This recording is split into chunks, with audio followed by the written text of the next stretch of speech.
Good evening, friends, and welcome back to Live Reality Games, where we talk all things reality.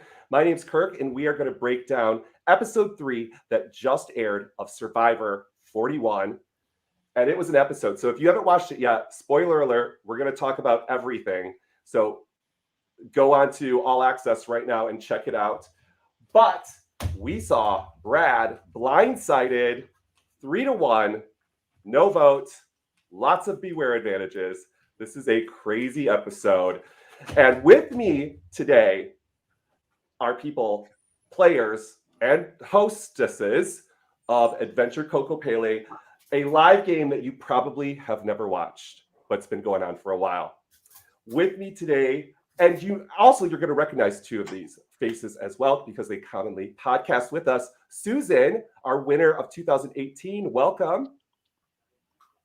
Trust me, people have seen it. I send the link to Kokopelli to everybody I meet anywhere. I'm like, hey, you want to see this live game? I want it, So it's out there, that link. Trust me. Oh, this right here. So anyways, Luke, one of the best players of that season to almost get to the end. Third place was right there. Buddy, how are you doing? I'm doing great until you had to bring all that trash back up, Kirk. But let's just focus on the Survivor episode. Sounds good. But in your defense, if you've seen the ad, it says 3 winners and Luke. But I don't think you guys all know that I've played Kokopelli 3 different times in the early versions. And while I did win the easiest version, which was probably season 1 before we were out in the wilderness, like trying to survive, the next season I played, I got 7th place. And the season after that, I got 3rd place as well. So Luke, I feel you, brother. I know exactly what it's like to be cut off right before the end. Me too. Kirk did it to me in Pirate Booty Camp. I got 3rd. Thanks, Actually, Kirk. Craig did it to you, Susan. I recall there being 2 votes. No, I'm just kidding. And also, a dear, dear friend of mine that I'm so excited to introduce this community to. I've been talking to her for ages to hopefully get her on a podcast. This is literally my best friend from high school, the originator of the name Adventure Kokopelli, the creator of the series. Suzie, welcome. Thank you so much. I am super excited to be here. And I'm super honored that you took the time with your busy family life and everything to sneak it in. But let's get right into this episode, guys, because this was, I was a little surprised. Luke, right off the bat, we get a lot of emotional Liana, and we get the whole title of the episode, My $1 Million Mistake. What are some of your hot takes from the start of this episode? Well, they did her so dirty. They had her set up like, oh my gosh, made such a big mistake last night. They were setting her up for redemption. And then they had her right by the advantage. And it's like, oh, and you fail again. Like, not only did you fail last night, but you also screwed up again by missing this advantage. And then Tiffany just happens to walk by it in the morning. So I feel bad for Liana, but I like that kind of the edit doing people dirty. So I enjoyed it. I do too. I like a little mess. And we definitely got that from Liana. But there's also this sense Liana wants this agency in the game, but it's she's just missing those opportunities. It was right there. It reminded me a little bit of what season was it where I think it was Sarah swam out and collected the secret advantage? Yeah, Game Changers. Yes, Michaela was on the sit-out bench and Sarah went up and grabbed it, even though she wasn't supposed to, really. So at first, I was really confused because we had already seen Xander get a beware advantage. So my initial notes, Susan, I was like, why is there another one on this tribe? I was very confused. Yeah, I was hoping just that each tribe would have that one where they had to say the phrase, but I did expect Survivor sometimes over pushes it. Not that it's a bad thing, but there's so much going on. You have the rock roll if you want to be safe. People have lost their vote, extra votes. Sometimes I wasn't expecting another advantage. So I was confused too. I'm like, wait, they found it from that tribe, right? Yeah, advantages are not always a bad thing, but literally we were 25 minutes into the episode and all we had seen was people finding advantages, basically. Yep. And doing advantages. And they place these advantages in the plain as day, just out in the open. You didn't have to work hard. there's always this emphasis on Survivor, like, oh yeah, you go like work hard and find those idols. Like Tony's in the middle of the night, like looking through the woods, and then these people just like look down at their feet, and there's a freaking advantage there they didn't do anything for. Yeah, I agree to that. Yeah. And I think they are really silly to think that there would be any player that wouldn't take the advantage. I mean, yes, it says beware, but like these players are there to play. They don't want to sit it out. The choice is an illusion for sure. Yes, it is. Yeah. Oh yeah, for sure. That's so true. Even though it says danger, you're still going. I mean, Survivor's a game about danger. Even Probst was saying this season is battling the monster. That's danger. So you should take this advantage, clearly. But I felt that it said it came with a disadvantage. However, I feel like this was the beware advantage that you wanted to find. I think the other one is the terrible one. This one seems like it's like a little decent. Like the power, it makes sense to me. Yeah, it's like beware. People might notice you're gone in the middle of the night. Like, okay, who cares? So just tell them.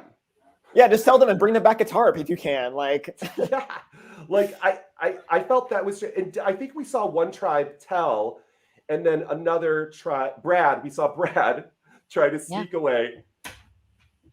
I feel like Brad is like beta Tony. That's a hot take, Kirk. like in other words, like he tries to do the moves like Tony would make, like run there and do the hiding shot. thing, yeah. The hiding thing. Like to do the little prank, like put rocks or whatever it was under the blanket so people might still think it's him. What did he call it? It's Ferris Bueller's Day Off. I have everything except the snoring. Snoring. You would think though, like, I mean, it's got to be quiet there. I mean, I imagine if you have to leave in the middle of the night, the best thing would to be tell your tribe. I know you don't want to, but like, it's not like you're somewhere else where you could have wandered this way. Like, what is it to go bathroom? 5 minutes at the very most. Like, I don't understand the not telling that. I think was his game ball.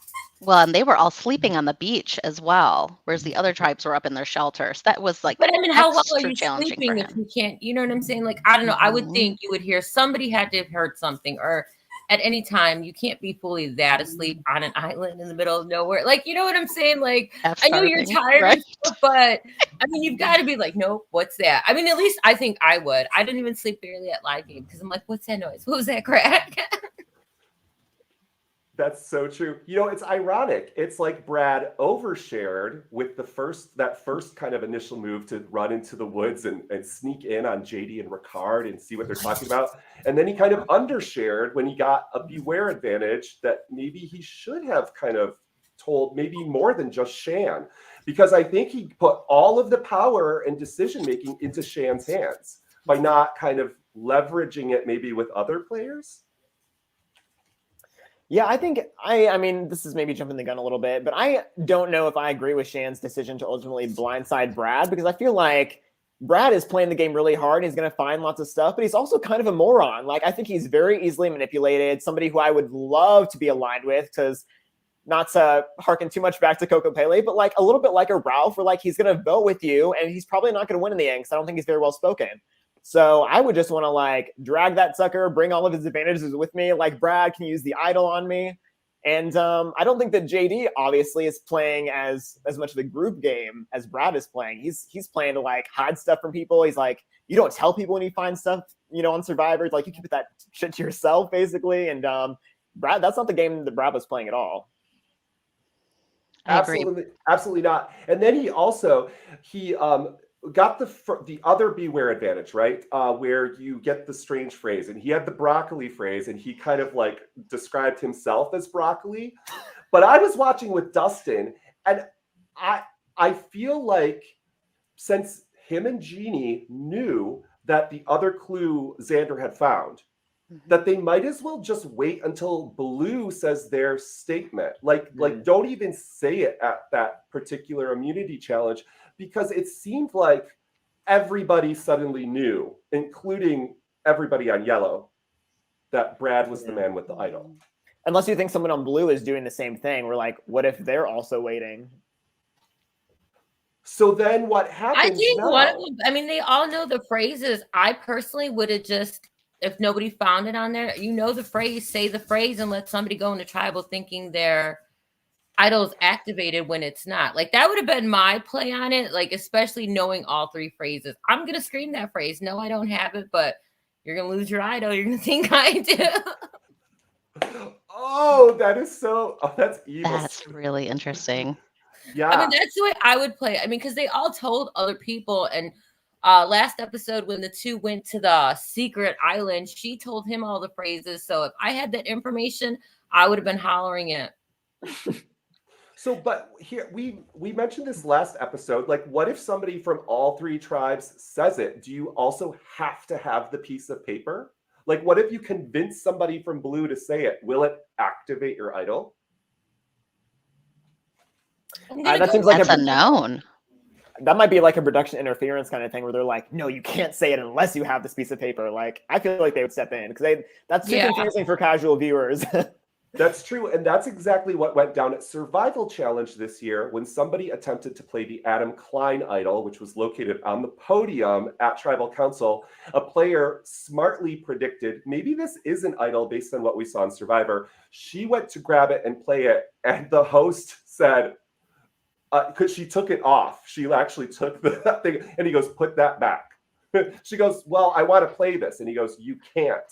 And so then when K-Woo, who ended up winning the season, went up and touched it, he said, fire is life. And the host said, now this idol is activated and you can play it. So in essence, you had to have the piece of paper. But the question I still have for John Vatea is, if a player just went up and touched it and knew K-Woo's clue, would they have activated that idol? So it's similar to what we're seeing. And another thing, I know, DeLucas, you said too many advantages, but I feel like we're seeing Survivor beg, borrow, and steal from a ton of live games that have come out in the past 2 years.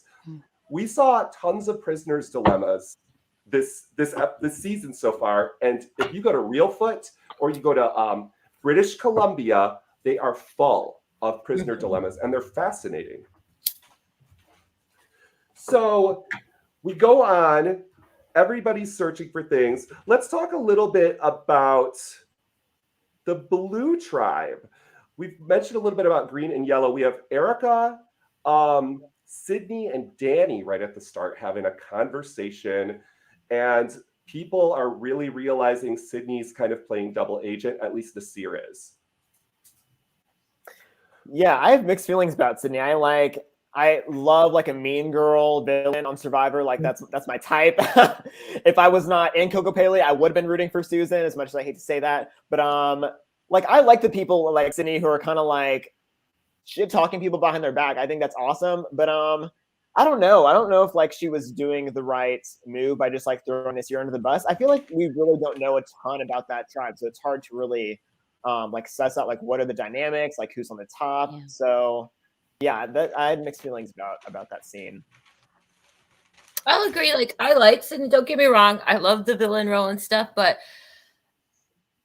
I think it should be directed at certain players like her, Nasir, that fighting thing. I don't think Nasir's a strong player, whereas to, well, you're just picking on him because he's weaker than you. Like, I want to see that against like Xander or something, somebody more bigger in the game. That for me, that's always fun. I'm not really sure what her motivation was to tell the whole tribe what Nasir had spoken to her about in the middle of the night. I mean, honestly, it felt like a little bit of a reach. Like Survivor was just trying to give us a little bit of information about that tribe because they haven't been a losing tribe and we haven't learned very much about them. Yeah, I would love to have known like what she was thinking. I'm kind of missing some of the one-on-one conversations with the contestants and the camera. I really relish in those moments. I feel like that's where you really like invest in the contestants one-on-one, and I don't know. I'm not seeing that as much. It's getting better personally. I wish they would do the storyboard like Australia does in each section and stuff. I would enjoy that, but I mean, it could also be like maybe that tribe really isn't doing that much, and that's all they had to give us was that clip. I mean, you don't really know until the end. That's true. I think at least many of us here have played on a tribe at some point that's had a kumbaya moment. And like, you don't really want to talk about or say a name because it puts a target on your back. But I just feel bad. You know, we know Nasir's backstory. They've privileged us with seeing that. And I just felt bad seeing kind of that 5-on-1. At least the edit made it look like that mentality. And I'm like, you're not even going to tribal. And what I'm concerned about is in the preview, it mentioned that Deshaun was interested in throwing the challenge. And I know we're really jumping the gun, but I mean, what's your take on that? Not a fan of throwing a challenge at all. I don't care what the situation is. Absolutely not. I agree 100%. I mean, why? It just doesn't make any sense in my mind why you would put yourself at a disadvantage. I'm a huge fan of throwing challenges, but I don't. That comfortable. I just. I'm a huge fan of throwing challenges, but I don't think it makes. Why would that tribe need to throw a challenge unless something really dramatic happens next episode? Like, if they're just like going to tribal to get rid of Nasir, like, who cares? Like, I mean, like, either you're gonna like bring Nasir to a swap and it's gonna turn on you then, or like you're gonna lose a number now and like still gonna have the same number of people against you later, if that makes sense. Mm-hmm. That's true. But I mean, that's if you're standing behind like the original tribes are going to stick together. I mean, how often do they stick together? I mean, you have your starter tribe and then move on. I mean, it makes more sense, but I mean, it rarely happens. Well, did you hear the rumor that potentially maybe there's not a swap this season? I don't know if you guys have heard about this, but Amazon dropped the merge buff on accident. And we haven't necessarily, I mean, of course that doesn't mean anything. They might just dissolve one tribe, right? But I mean, it is questionable because one tribe's buff was exceptionally low priced, kind of like the Matt Singh season. So I don't know. We'll see. Is it dead now that Brad is gone? Do you think they'll rehide this idol on green? I'm going to go with because we're not at merge or close to a merge yet. I could see if we were a round or two away, maybe they wouldn't, but no, I'm going to go with they're going to rehide it. Yeah, there's no way Survivor's going to let an advantage just die that they've put like probably like 30 full minutes of airtime into already. And it holds a lot of power. I mean, it holds power along each of those tribes. Mm-hmm. Yeah, they have to ride it. They want these idols to have power, like right at merge, I think. Like to have some dramatic episode right then, see them be useless up until then, give them some power. But it might be interesting to see a season with only 3 idols since we've been seeing seasons with like upwards of like many more than that. That's true. We're seeing advantages, but there's only this one shared idol so far. Well, speaking to the point about there not being a swap, it would be confusing if you had an idol and then you swapped to another tribe because it hasn't been found on blue yet. And so then, like, let's say, well, hypothetically, if Brad was still in the game and he swapped to blue, and then there's another person on blue, so 2 people on blue would be saying a phrase. I don't know. It gets a little fuzzy. It gets very fuzzy. And here's the other, if we remember, the disadvantage says you lose your vote until the merge. Yeah, if all 3 people like on one tribe like all lost their vote and there's like one person voting. What happens if there's a swap? These 3 people end up on the same tribe. They're the only ones there. All of them can't vote. Does it go to a fire-making challenge? Rocks, maybe?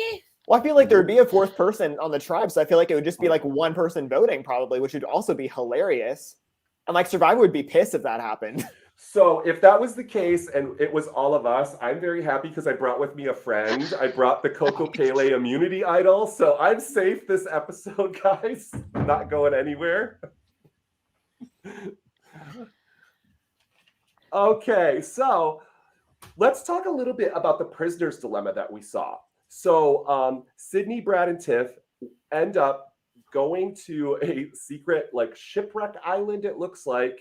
And the weather is beautiful. I mean, it looks like it's a full moon outside of this nice cloudy night. And they have another dilemma choice between steal a vote or a tarp.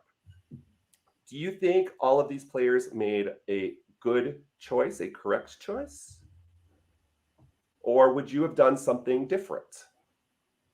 It was surprising that they obviously did not collaborate very well because only one person got the advantage where there potentially could have been 2. So that was the surprising aspect to me, is like even more useful than getting these advantages at the summit is like making alliances on other tribes for swaps and merge. Like the opportunity wasn't missed by not getting the advantage. The opportunity was missed by not just like making new allies. Like the fact that Tiffany and Sydney were like, so hostile with each other. Like, geez, Yeah. your girls are playing terrible. The description even said, like, these are the moments that you live for. It's an unknown opportunity to talk with different tribes. I mean, I agree. It was a total missed Yeah, opportunity. they should have worked something out because regardless of, I mean, even if you went back with the tarp, somebody on your tribe's going to think you got an idol or something. Regardless Yeah. of you coming back with Exactly. nothing or with something, they're still going to think you have something. So you might as well just try to figure out how to get that something. Right. And wasn't the point that nobody knows that you're gone? So if you like supposedly don't go anywhere and then you just suddenly like pull a tarp out of your ass, like, where'd you get that tarp? Like, you can't tell them. I found it. That's And true. Although I do think that it would cause a little bit of drama, because if they did bring back the tarp and they say that they chose towards the team or they won an advantage, I mean, they could make up any story they wanted. You know, I was taken in the middle of the night. I mean, they don't even have to say that I found an advantage that forced me to get on a boat. I mean, there could have been, anything. Jeff came in the middle of the night and y'all slept through it. I mean, it's a new era. Drop the form, Really new era. like it could be anything. I totally agree. I think it's just, I don't know. I just think it was a bad idea to probably lie about it. Here's my issue with taking the steal a vote, because it might have been like, let's say, Luke, you want the steal a vote, but I want the tarp. I might be a little bit afraid, even if I'm building a quick alliance with you, that you're going to turn at merge and steal my vote. Yeah, I mean, I think that there's potential, like, you don't want people in the game who know that you have an advantage also. So, like, I might just want to vote you out because you could expose my steal of votes. I want you out sooner rather than later. I think there is, and that's why I think it's so important that, like, you really, like, my goal would be build a strong alliance with these two people as much as you can and get an advantage, hopefully. But, like, if not, then probably just go for the tarp, honestly. If, like, it's not working out, everyone just take the tarp. Yeah. But so far, basically, if it says beware advantage, even though we know we would probably take it, you probably should not. Because so far it's not resulted in any good for any player. Because if we even look at the like butterfly effect on like what you were talking about, Sydney and Tiffany, they now have like a consternation, like a dilemma between just the two of them, that had they not picked that up, they maybe wouldn't have. They also did not get the tarp. They did not get a steal a vote. All they had was literally a lose-lose scenario for this. That's on them for not working it out. I think totally taking the advantage, whether they say what they have or not. I mean, me personally, I would take the advantage and let people know you can use advantages, idols as a shield. People are afraid of those. I mean, but then to be fair, I didn't do that at Kokopelli. I had to leave the tribal thing. I had half of a super idol, and I didn't tell anybody. I was too scared. Yeah, in fact, I remember at one point your hand literally shaking, Susan, at Tribal Well, that's because I Council. put my hand in the fire to look for said super idol, and it was not there. If you remember, I was supposed to find the other half of that super idol, and I missed it at my challenge. So what could have been? More fighting between us. No, I feel like Susan. I feel like that would have like bonded me to you. This is not what the podcast is about, but I feel like that would have changed things for sure. If I would have had the other half of that super idol, that would have like changed. You know, it might have. It really could have. I mean, it was such a fun game, even with the advantages and the fast pace. Like, I go back and I'm like, no, I wouldn't change stuff, but I don't know. I can say that now, but I think I might have. I just want to hear the conversation between you two trying to figure out who actually gets to play the super idol. Like, see, that's when you would have probably. That's when security would have had to come. Ralph is like sitting in between us, like one arm against each. So, speaking of exiles, Suzie was the first person to introduce exile into Kokopelli. She hosted the third season that I got to play. I was sent to exile. It was a season with a late merge. Merge was literally like at 5 people. We started with like 20. So I mean, Jeez. It was a long ass game. There was like 3 swaps. It's always been one world, so you always have that factor. Anyways, I was sent to Exile Island. I was literally Amanda Kimmel, like, please send me. Went there, picked the right clue, and it was like a clue to a clue to a clue. And the idol was sitting in the bark of a tree. I'll never forget this because it changed my whole trajectory in playing these games. And I was standing at the tree. Time was up. Jeff Probst comes back. Suzie Probst comes back. It goes, time is up. Head to right to Tribal Council. and my ass got booted in a 3-1 vote, and I was so ticked. And afterwards, Susie's like, yeah, the idol was in the tree you were standing at right when I took you. And I'm like, great. So after that, when I played my next game, my only goal was to find an idol. I didn't care if I was voted out first. Like, I want that little tick on the bucket list. Isn't it fun? We all have a Survivor bucket list. Yes. Yeah, mine is to win, like you guys. Check. Although I What don't if think I ever want to dig ever again. Digging in sand, wet sand is so horrific. Okay, so I got to do a recap of this really quick. We all had our moment. Suzie was at the final 3 of her season. There was a puzzle, the 4 puzzle pieces that made a 3x3 cube. And she was at the first station to get the puzzle piece. And both of the other players completed all the other legs, slingshots, ropes course, and Susie's still digging in this pit to find the first piece. She had thrown it, back, of course, right at the start. So it's like, wait. The other 2, because in the early seasons, it was called outthink, outdrink. So these other 2 competitors had a lot of beverages before this puzzle. And they could not figure it out at all. Suzie got all 4 pieces, got to the end stage, solved the puzzle in minutes, and won that immunity that got her to the end. I still feel like I can feel the adrenaline and my heart just pumping so hard. And yeah, it just all came together. I mean, I don't even feel like I can remember how to put that puzzle together today. It would probably take me 15, 20 minutes, right? But it just all worked out. That was But pretty man, cool. my hands hurt. And back to Survivor, talking about challenges and idols, let's talk a little bit about the challenge we just saw. I called it another swimming and sandbag challenge. All I could think about was the gif of like Angelina like reaching for the ropes like this, and like that's all I could think about when they were doing that. Oh, okay. Favorite moment from the challenge has to be like it's like the heroism of Tiffany, right? Getting across the ropes, and she did it. It reminded me of Suzie getting across the balance beam, and she's up there, and Probst says, "Get in the water," and that entry. I think it's on point of Michelle in Fiji. Is it Fiji falling off the platform? Philip Shepard going down the slide. Like Tiff, you've reached a whole echelon of survivors making terrible entries into things. I'm thinking of like Monica from Australian Survivor. She like belly flops from like a high dive.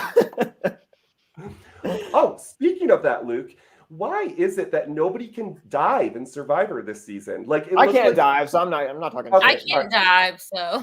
Oh, okay. I don't make fun of them. Okay, I do because I could dive, I I guess. can't 'Cause do. It's I'm like, hilarious. you guys should be going a lot further, and they're I like, would be holding my nose, running and jumping in. We're the same. okay, We're blessed fair. with live games that there's not a lot of like water challenges like that. I think another nice hot take is JD trying to like I don't know, like basketball, Like a layup. Tip it in. And Yeah, Probst that was- called him out. That was embarrassing. Style Like, points. Yeah, it was. I love how like JD like even says how like just how much confidence he has like at tribal council. Like, oh yeah, I like really built up my confidence. I'm like, dude, you like went a little too far. Like those like layups in the challenge was like, okay, calm it down. Like you're not like an NBA player. I don't know. I Everyone's like it. holding I out on like it, his too. attitude. I love that he's just like all over the place and doesn't know what's going on, but yet he does. My favorite thing about him is how he wears his buff. I don't know. I have star rose-colored glasses with him. He is not my winner's pick for the season, but he is my favorite so far. I love him too. I don't know. Kirk might be the only person who's him, but he reminds me so much of playing with William Hermanot in Survival Challenge. Like literally the same person. Like playing with William, I imagine like playing with JD. Like so charismatic, so much energy, plays so hard, but also like in some ways just so dumb and like not aware of like how he comes across. Yeah. But, like Yeah. so I loved William is my favorite person I played with, so I'm not trying to like shade him at all, but JD is like the same person to me. But William comes across as very like honest and naive. I think is a good way to to say it. Like William will believe a lot of things. But he was trying to play very deceptively. Like in the game, like he does come off very naive, like as a person, but like in the game, he was trying to strategically play very, very sneaky, and you could tell. I also wondered why they didn't pick Brad right away to throw the sandbags when he's like as tall as me, I think, and like his reach is like gonna be like 8 feet. How high up is this? Yeah, I was wondering the same. So yeah, and again we had Heather, Erica, Jeannie sitting out, and I feel like I'm not getting much from the three of them this season. No, I mean, I feel like in the case of Erica and Heather, it's just because like they're on the blue tribe partially. Yeah. I don't know if I've only watched like one secret scene so far this year, but the one I did watch, it was like Heather supposedly like had a dream that Sydney like stole her torch, and then it like and Sydney's and like it was like Heather was targeting Sydney because of it, and like it cuts to a confession of Heather, and she's like, I just made the dream up. I just like wanted people to target Sydney. And like it was just so nonsensical, but like that was like the most amazing moment of Heather, and they didn't even put it on the episode, and so we get all these like 25 minutes of advantages. So true. It's a lot, but I think it's also because they have to explain these advantages. It's not like we could just see secret advantage and know what it is, Right. So it's a lot of exposition. Yeah, it is. So we see the blue tribe. It was pretty close, the end of this challenge. It was kind of exciting. Blue tribe gets the first place win. They win fruit, which is nice. And then Yasa also gets it. Xander won it for them. And I've never seen people so excited for probably the most measly fruit that Survivor has ever put together for a tribe win. It seems like the rewards, I mean, they're right this season. There's not much. I would say it's just because there's not much. They didn't start with that huge rice and all the other stuff that they usually start with. But as an eater, little fruit would have excited me too. I'm surprised, honestly, that they're not talking about being more hungry. We haven't heard a lot of complaints about the lack of food, nor have they shown. It's the shorter season, so you don't have that. Like before, they would have almost 48 hours before they went to tribal. There was like days between things. I think with the shorter season, just like at a live game, it's so fast that you don't even have time to stop and think. I think it being a shorter season is what's getting us like. We're like, oh, these people are so interested. They're here to play. I think if it was a regular drawn out season, we might not be getting this from them, but them also knowing that it's shorter, the shorter time span, the shorter from this to that point. I think that's why we're not hearing like, oh, I'm hungry and this, because everybody is so fast paced. Well, and certainly over time, like over the course of Survivor, like there's less and less emphasis on like the survival aspect in terms of like the airtime, even though it might be just they're definitely just, they know that like that's not like the gimmick of Survivor anymore. Like people want to see the game for the most part. That's true. I still romanticize kind of the adventure part of Survivor just a little bit. I still kind of miss, and that's why I could personally take, like somebody suggested once that what if they had extended episodes on CBS All Access and these secret scenes and maybe these half an hour, we could extend the relationship portion of the game, maybe on the All Access portion. And I'm kind of a fan of that idea. I know that's more editing, but it's more content, it's more commercials. So they should think about it, because one of my favorite points of this episode was Shan right before Tribal Council telling the story of her being 5 years old and her parents got in a fight, and I was like, oh, me too. I get you, Shan.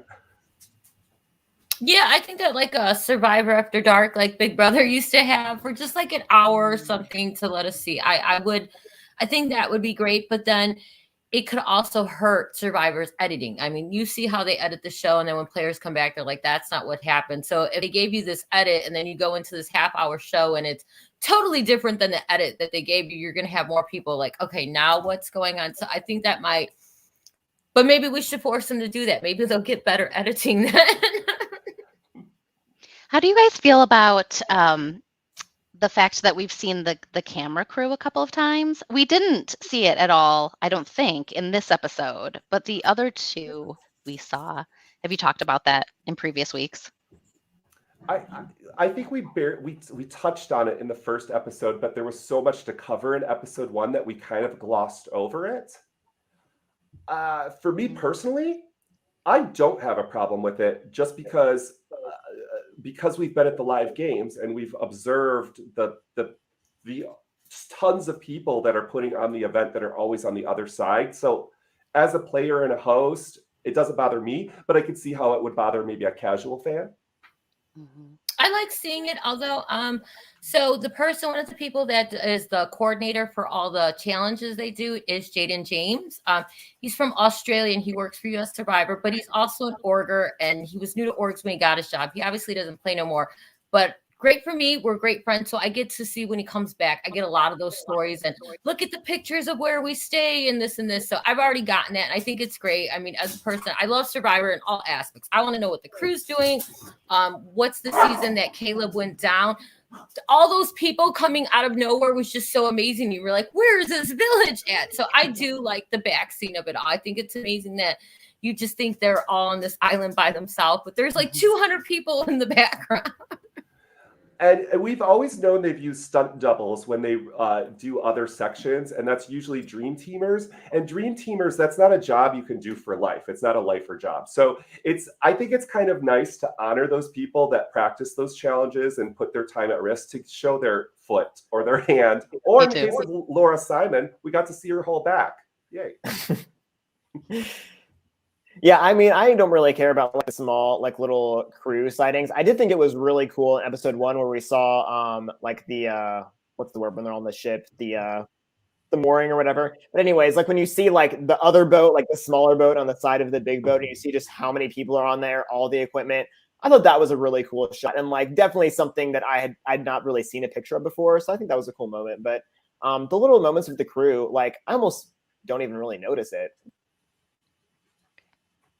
I love it. I think that it adds a whole nother layer to viewing what all of the pressure that the contestants have on them. It's this like almost like an unknown pressure to the audience at home, because you do get so invested in them being on, on their own island and being off in the middle of the wilderness. You just don't really think about all of the other things that are going around them that may or may not have an influence on their emotional well-being and their just like physical comfort. The pressure of dozens of people watching you, and all the time. Yeah, and Probst says your name, and it's like asks you, and you're thinking, what is the wittiest thing I can say because I want this to get in the edit? And I can imagine all the pressure. You'd have to get used to that really quick if you weren't already in that position in your normal life. Yeah, and then you say something stupid like little broccoli is growing on little trees or whatever Brad said that wasn't the actual phrase. Yeah, does that even count? No, that should absolutely not count. And I hope he messes it up like he's gone now. But that would have been hilarious to see him like keep not saying the phrase. And like you see Xander on the other tribe just like fuming, like, dude, that's not the phrase. I just loved everybody else on yellow like looking right at Brad. Like, duh. Everybody knows, Brad. Everybody knows.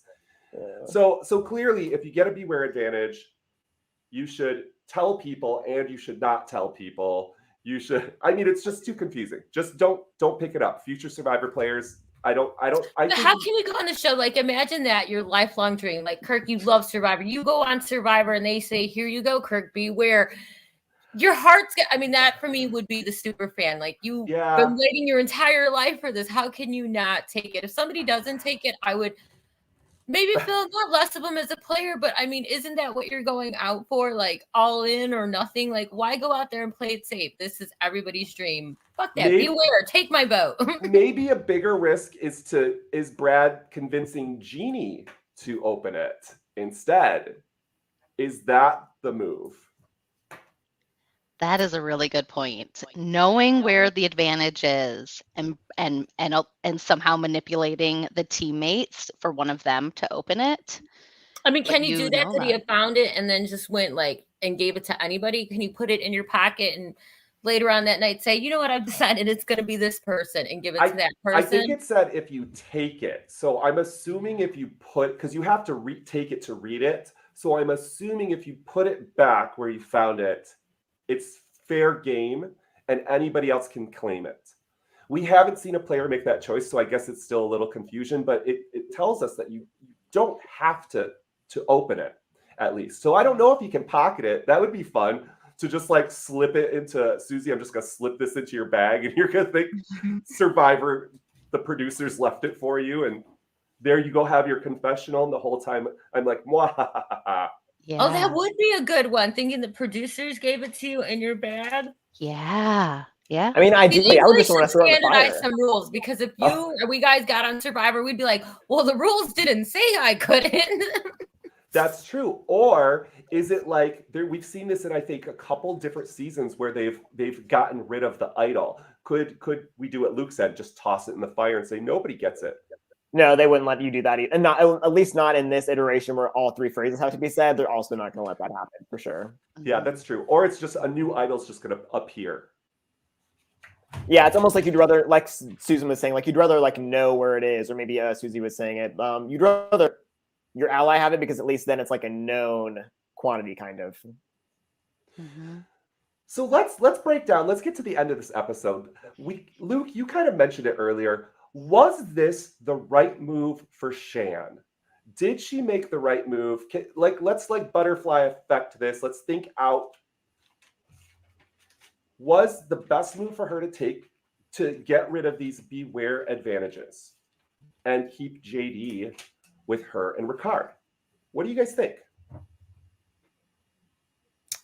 Well, I would say that she had to think like, okay, she wants to get rid of Brad because he has it, but I mean, if you watch Survivor, you know, usually if somebody goes home with the idol and it's at a certain stage, they're going to put it back out there. So now she's taking the chance that maybe JD is going to find it.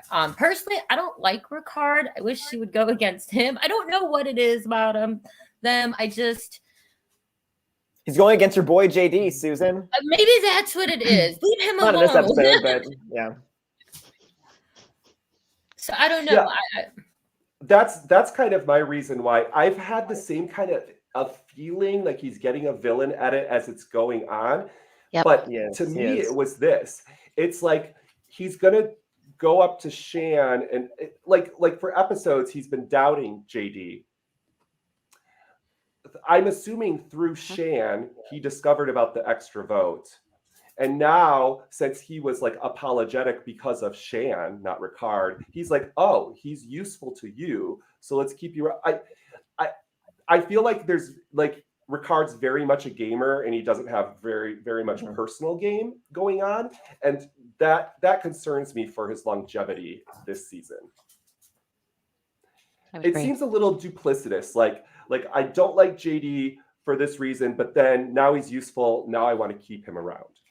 I would be worried it's a little flip-floppy, like super early in the game. So I don't know how I'd feel. Because there's the other flip side that if Shan was able to keep those advantages in the game, would Brad actually want to work with her come merge? And would those be useful for her going down deeper into the game? It's hard to say. I mean, I was going to say, I think so. Kind of like Susan was saying, like, if you vote out Brad, the idol's going to appear somewhere else. Like, who better for Shan to, like, have somebody on her tribe have the advantage than Brad? I mean, we don't see, obviously, the depth of all of her relationships, but, like, Brad seems like a rather straightforward person. I mean, you hear in the beginning of the episode talking about, like, oh, you know, you just got to work hard and, like, look for things and, like, you're going to succeed. And it's like, come on, that's a guy that's probably not going to be just like lying to people's faces like Shane was doing this episode. Like, he's probably pretty trustworthy. And JD gave her his extra vote, and that would have been hers to keep had she voted him out. And that's a missed opportunity in my mind. Yeah, JD has proven like you can give it out like that, like as a bargaining chip. Like I feel like some of the advantages, like the smaller ones. I'm not saying you can't use your idol or something on anybody else, but smaller advantages I feel should be for the person who found it, and that's it. Like it gets too messy when you're like, well, I have this, and if you can exchange it for that, I feel like certain advantages it should just be for that player. You shouldn't be allowed to use it for any other reason but what you got it for. I like the idea of a bargaining chip though, because that like really like that's when we get like juicy blindsides, release the potential is like Shan almost voted out JD and took his advantage, like with pretty much no repercussions. That would have been just as incredible as the Brad blindside, in my opinion. So I like the drama of potentially using bargaining chips. According to Twitter, which we know we can trust, Brad couldn't use his steal a vote tonight because he did not have a vote. This personally angers me, and the gamer inside of me thinks he should have been able to steal the vote, but then not use the vote, which I know is evil as well. But I almost want that, like, if they're going to have all of these rules, they need to become like Magic the Gathering, and they need to have a rule book and an order of play. Like, this happens here, this happens here, this happens here. Because I think it's unless somebody can screenshot, and somebody will, I'm sure, and post it. But what did it say on steal a vote? Did it specifically say you had to have a vote to steal a vote? Like, that's where I get confused.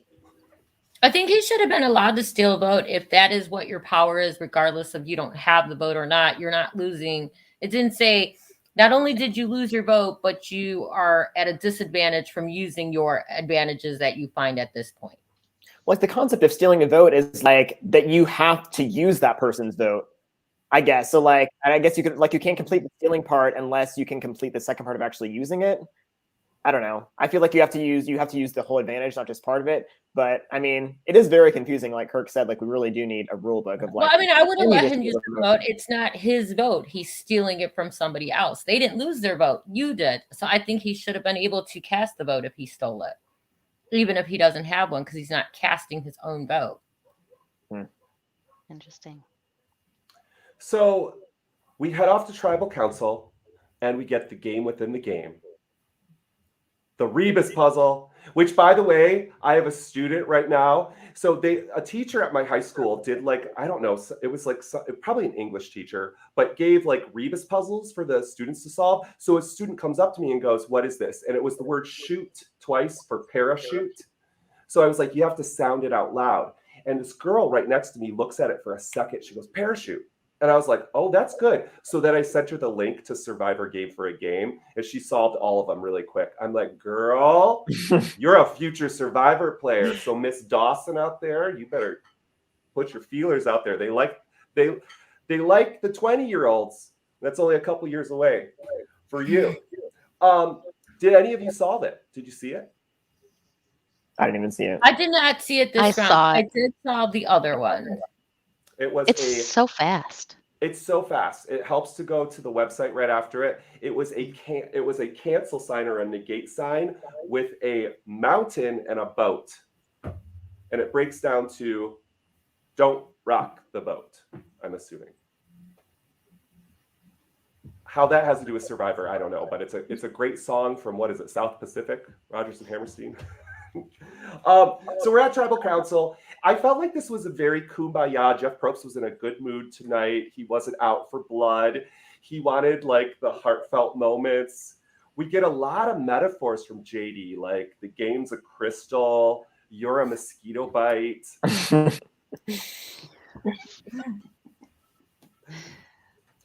And the broccoli is now gone from the tribe. Yeah, I really liked. I was a little bit falling for like the JD sob story, going home edit a little bit, and then I was ultimately like relieved that it was Brad, but like they really were like trying to trick the audience with all the sappy JD content. But I think they do that each time though. Usually when I see that, oh, it looks like they're going home because it looks like JD's going home. Round one, it looked like that this round, and so for me, when I see that, I'm like, no, they're not going. You can't trick me again, Survivor. Yeah, it's true. We've watched too much. I feel like future Survivor players need to come to Tribal Councils with metaphors, because Probst is not going to let you leave until you drop that new metaphor for that particular episode. So I think you should scatter your audition tapes with tons of figurative language. Yeah. That's what they're looking for. But you know, I got to give it to JD. He figured out he was kind of getting on the outs, and he came like a little lost puppy dog just as gullible as can be, asking for forgiveness. And I feel like that's the way out of that situation. Like, he did play that correctly. It kept him in the game, so yeah. Yep. Sure did. And so that means, because it's the end of the episode, I had an update to the premiere draft with Jillian from Survivor Gabon and Lance, one of the live reality game kings. And finally, one of Jillian's players is gone. She's still sitting on, I think, a pretty, well, it's got some stacked people on her team, but Shan and now, Demi. yeah.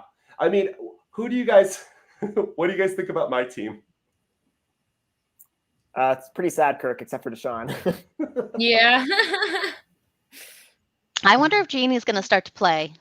I wonder after this. She was pretty blindsided, I think, on the Brad vote. I think there's going to be an emotional reaction there that might stir something up. I'm excited to see what happens next week. I don't know if she has it. I feel like if anything, she's going to sink her own ship. Maybe. She's been consistently getting kind of just negative edits, like not anything she's doing, but just her negative reactions as a whole. We're getting to see those a lot, which is never a good sign. But I still have lunch lady Denise hopes for Jeannie. Like, please, can an alliance pick her up and use her till Final Four, and then she wins some ridiculous balancing challenge and takes it all the way to Final Three. Is this That a would winner be takes all lovely. draft? Yeah. Is this the winner takes all draft? Or is it points? It's all points. Oh, gotcha.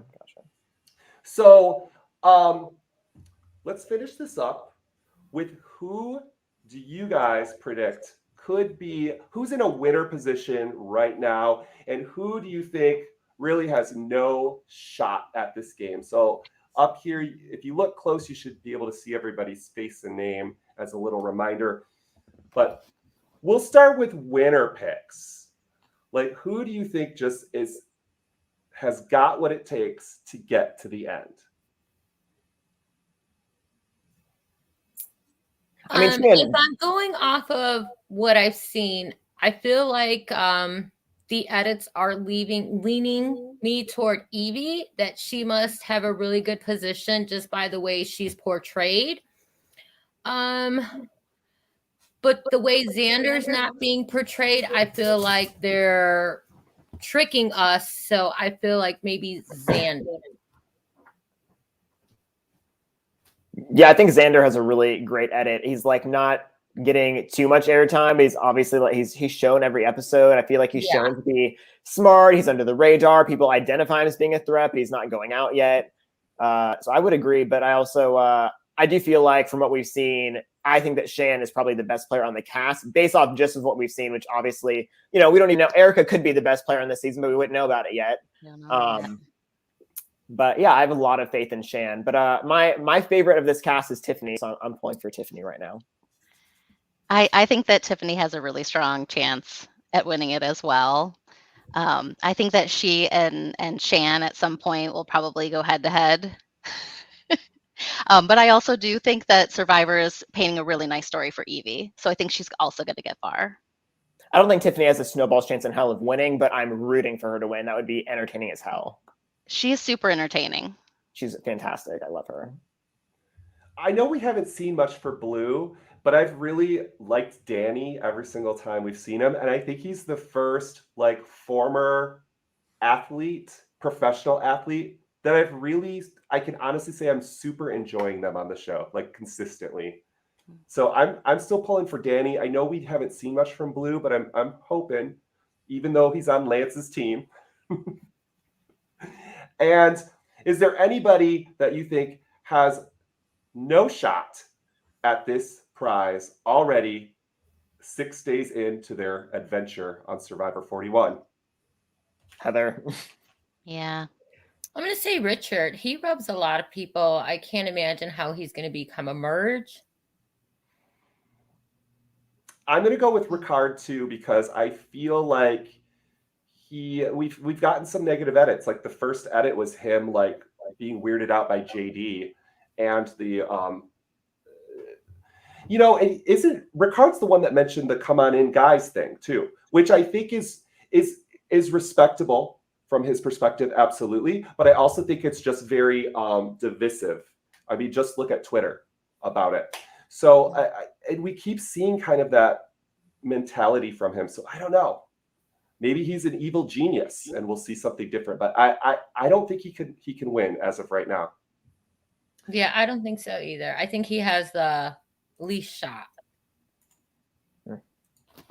So for people that are interested in finding out more about Kokopelli, check out Live Reality Games. We have a Wikia page that has links to tons of different games. Steven puts that together. He is the live reality game historian, and we are so thankful for him for doing all that hard work consistently.